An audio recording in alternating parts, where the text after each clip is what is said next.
गावाच्या टोकावर दत्तू नावाचा गवई राहत होता. साधं घर, साधं जीवन, पण मन मात्र स्वप्नांनी भरलेलं.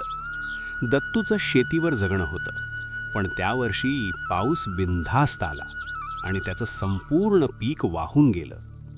दत्तू म्हणत होता, देवा, माझं काय चुकलं? माझ्या लेकरांसाठी तरी एखादा मार्ग दाखव. एके रात्री गावात भीषण वादळ आलं. घरं हलू लागली, शेतातलं उरलेलं पीकही उरायला लागलं. दत्तू पूर्ण थरथरला. आता तर संपलंच. तो जमिनीवर बसून रडूच लागला. तेवढ्यात त्या काळोखात एक साधूचा आकृती दिसला.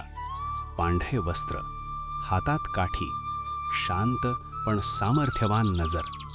संत बाळू मामा स्वतः. मामा म्हणाले, दत्तू, वादळ तुझ्या आयुष्यातलं संपत नाही, पण तू मात्र वादळानं संपायला नकोस. दत्तू चकित, मामा, माझ्याकडे काहीच उरलं नाही. मामा जवळ येऊन त्याच्या खांद्यावर हात ठेवतात. ज्याच्याकडे विश्वास आहे त्याच्याकडे सगळं आहे. तू उभा राहिलास ना तर परमेश्वरही पावलं उचलतो. इतक्यात वारा शांत होऊ लागतो.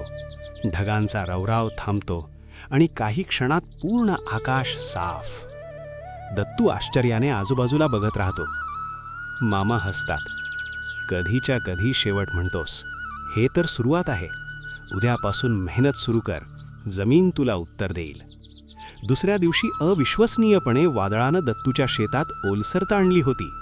जमीन सुपीक झाली. दत्तूनं पुन्हा शेती सुरू केली आणि काही महिन्यांत त्याचं शेत हिरवंगार झालं. गावभर चर्चा. दत्तूच्या शेतात जणू मामा स्वतः काम करत गेले. दत्तू म्हणायचा, वादळ माझं आयुष्य उद्ध्वस्त करून गेलं नाही. मामानेच सांगितलं, तू उभा राहिलास तर देव तुझा भार उचलतो. आजही त्या गावात सांगतात, संकटाचं वादळ कितीही मोठं असू दे, बाळू मामा आले की जीवन पुन्हा शांत होतं.